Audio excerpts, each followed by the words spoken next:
This is better than no contact. What could be better than no contact? The hybrid semi-no contact operation attraction? I'm lost, what? See, this is why you need to stick around, as that information will be revealed towards the end. Or in the middle. Or at some point in the beginning, who knows? I talk as I go. If you have been living under the shadows of the Earth's crust for a number of years and you have no idea what no contact means, let me catch you up to speed.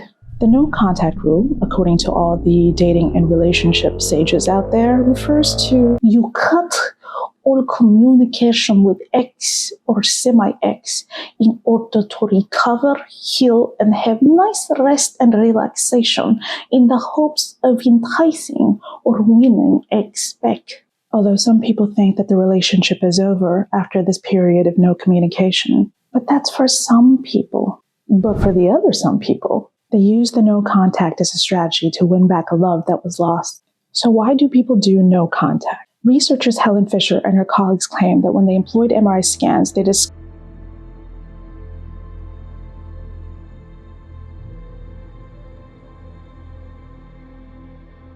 Therefore, by refraining from contact, you're quitting your ex cold turkey if your ex is the type of drug that you're addicted to.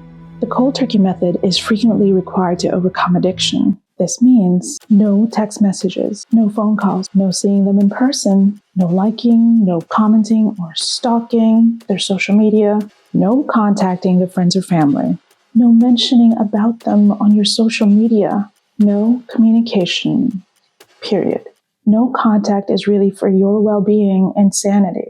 Yes, by all means, mourn your loss. Take all the time you need to grieve your loss, because rejection and the loss of someone you love is incredibly painful. But after that, get up, get dressed, because a new day is just beginning. Never become so fixated on a person that it turns into an obsession. Let's put it this way. Suppose you're a musician and own an ukulele worth $100,000. Not this ukulele, because it's not worth that much. You have incredible finger-picking ability, and you play that ukulele like a beast.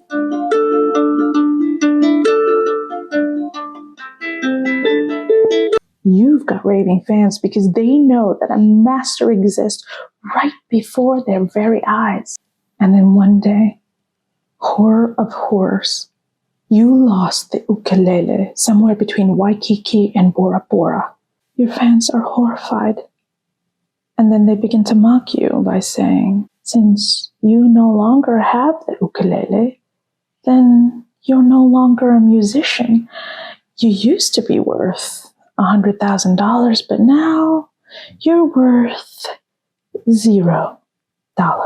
And for some odd reason, you believe them. Oh my goodness, it's true. I am nothing without that ukulele. I've forgotten even how to play a soprano ukulele that I can just buy off of Amazon. I can't even play a triangle anymore. What is wrong with me? I know. For my life to have meaning again, I have to get back that ukulele. Was that ridiculous or overly dramatic? It should be, because that is precisely how obsessive behavior appears when you're obsessed over another person. What you're conveying is that without fill in the blank, your life has no value. What? You're no longer a man because a certain particular woman is not in your life? No, that's not how it works. You are still an amazing, valuable man, just like a proverbial musician is still a maestro. So then, no contact is good. Of course, to a certain extent. You see, no contact is only for a certain season. It's for your healing, not for your revenge. If you continue to ignore this person, you'll just come off as bitter. If after your healing, you come to a point where you say, you know what? With or without her, I'll have a great life and I'll do amazingly well, but for some strange reason, I can't get her out of my heart. Well, okay then. Let's do a little something. Something a little unconventional. Something a little bit exciting, maybe a little bit naughty. This is where the hybrid semi-no contact operation attraction comes in. Did I just come up with that name?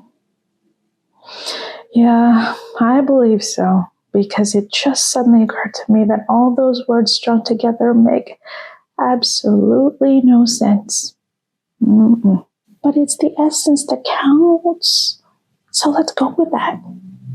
Plus, I can't think of anything else. In the game of attraction, fun is always more attractive than serious, which is why you should approach attraction as something to enjoy yourself rather than treat it as a to-do list, which then becomes a chore. And that's why for some people, attraction doesn't really happen. So let the fun begin. You must start off with a different frame of mind. And that frame of mind is a winning mentality.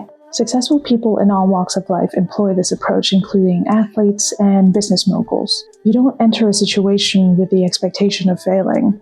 You always enter every effort with the mindset that you are an expert at it, and your percentage of winning is pretty high. And it goes something like this. I'm going to harness what makes women attracted to men because I am a master at attraction.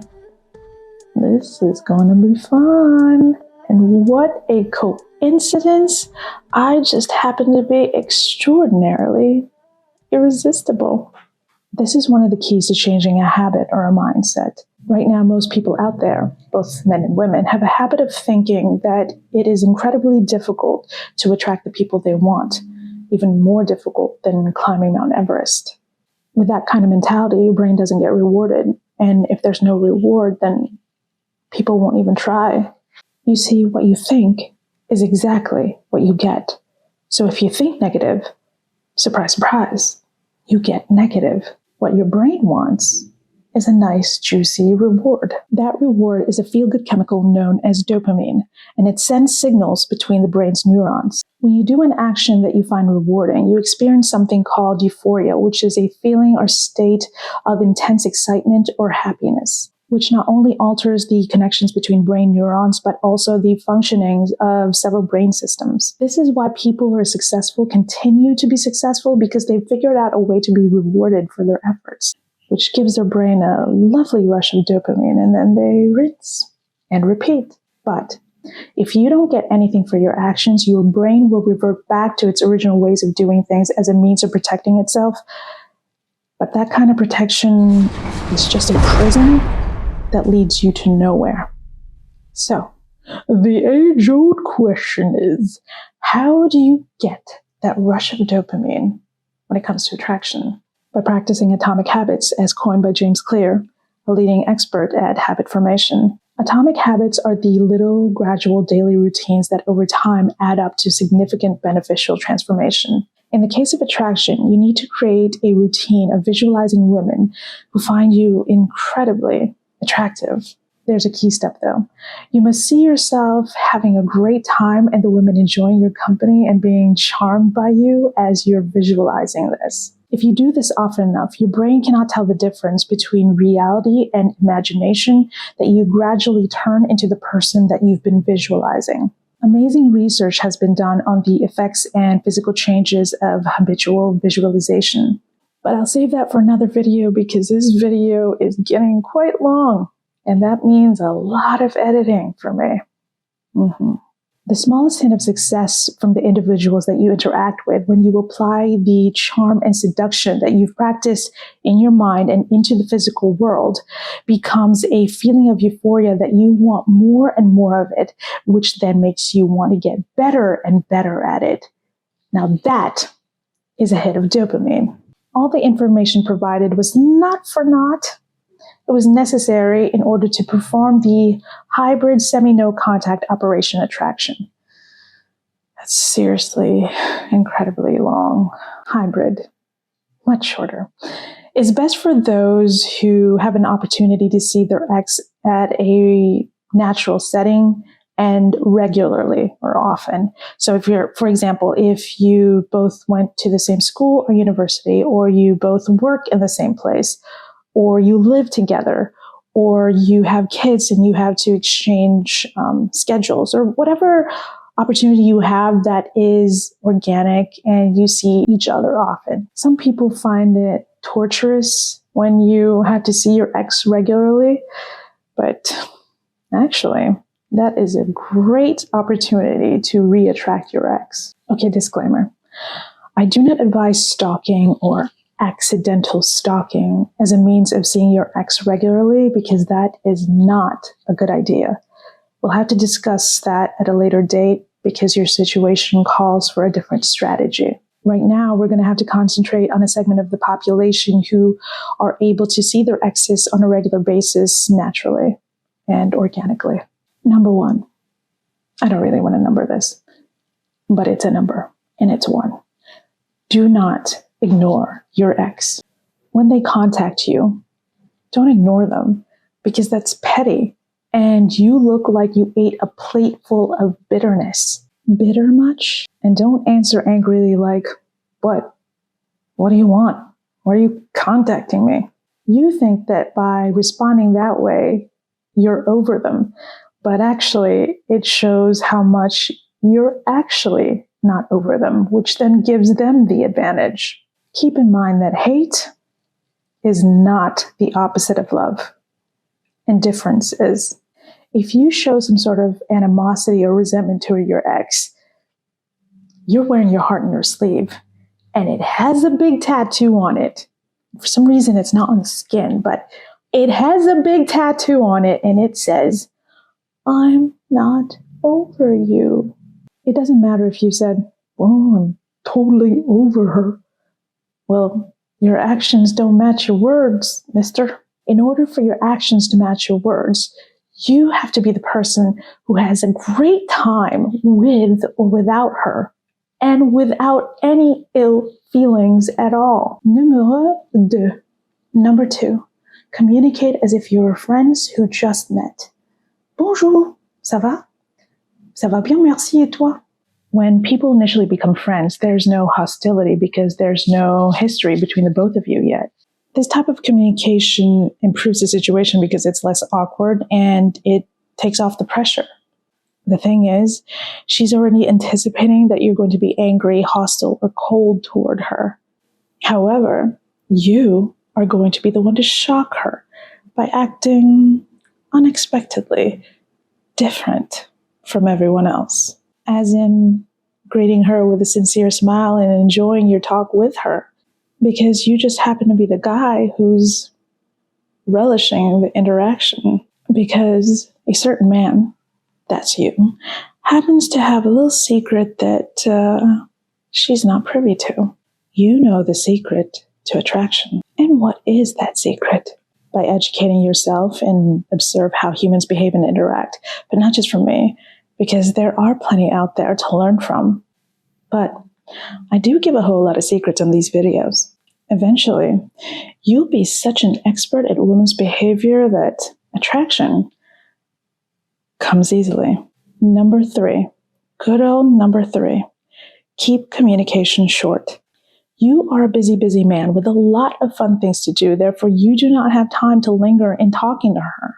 If you don't have a lot of fun things to do, then find yourself a lot of fun things to do. Go do those hobbies you've always wanted to do. Travel, if that's your thing. You see, one woman does not define you. You define you. During your encounter with her, say something like, hey, it was definitely great seeing you or talking to you, but I'm sorry, I gotta go. I've got things I gotta catch up with.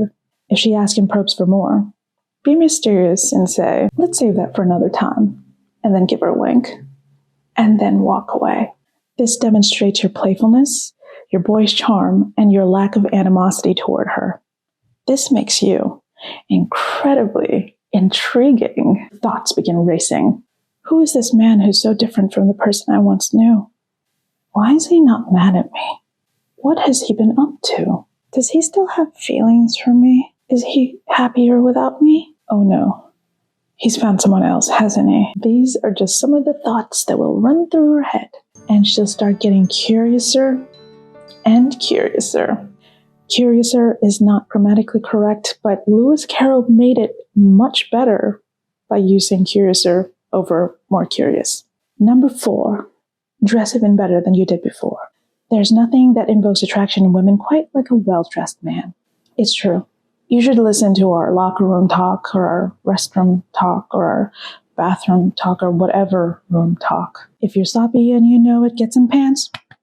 That is, get some pants that fit you well. Avoid baggy clothes that make you look like you've been swallowed in it. You always want to wear clothes that flatter your body, no matter what body type you have, and highlight how incredibly sexy you are. The reason why women notice a well-dressed man is because in our minds, we're thinking he is a put-together man. And a put-together man in our thinking is a high-value man. So if you suddenly change into a better version of you, you bet she is going to take notice. That's why you evoke curiosity, because people are naturally curious. Curiosity is a human psychological behavior, which is why movies and news and marketing use it a lot, because it works. So you might as well use it for attraction. Number 5, give only little things that you would give to others. A lot of men have generous hearts when it comes to giving to the women they're in love with. However, since you're no longer together, giving her a big gift is not a good idea. Showering her with a bunch of little things is also not a good idea. All right, got it. So what's better then? All right, let's assume that you were at a chocolate sale and she came to mind because you know, oh my goodness, this girl loves chocolates. Well, she better love chocolates. Don't give her anything that she doesn't like, because this wouldn't work. Now you're at work and you see her because you work in the same place, and then you come up to her and you say, here you go, chocolate for you, and enjoy. You don't give her a whole box of chocolate. You give her a few pieces of chocolate. An entire box is for when you're wooing her and she reciprocates your feelings, but she's not reciprocating your feeling right now, so give her only a few pieces of chocolate. Then give her that winning smile as you walk away, and make sure she sees that you're giving the same amount of chocolates to your coworkers, both men and women. At first, she's going to think, I'm special. He gave me some chocolates. But then her bubble bursts when she sees that you gave the same amount of chocolates to other people. And then she's going to think, well, I guess he's just a really generous person. But then she's going to wonder about that flirtatious smile that you gave her right before you walked away, or that flirtatious wink or a flirtatious nod. And now you've got her all confused. Now you are in her head and she can't quite figure you out, which then makes her more and more curious. And the more that you are running around in her head, the more attraction builds. Don't rush the process. That's number 6, by the way. The best things in life take time to cultivate. So the more you take time to do this, the more likely attraction happens. Whatever caused her to leave you or end the relationship, or even if you were the one that ended it first and then she pulled away, that cause will begin to fade away from her memory, because that part of her brain has been replaced with thoughts of this brand new, playful, intriguing version of you that she can't stop thinking about. Once she displays hints of attraction towards you, like talking to you more or asking you more questions or wanting to be around you more, this is not the time to go in for the kill. It's just the beginning. The beginning of where you're giving her just a little bit more during this process of the new you. Women are generally slower in processing their emotions. Slowing things down intensifies their attraction for you while simultaneously decreasing their fears. Slowing things down helps women immensely because it relieves the pressure of having to make a decision fast. Without pressure constraints, attraction can expand rapidly.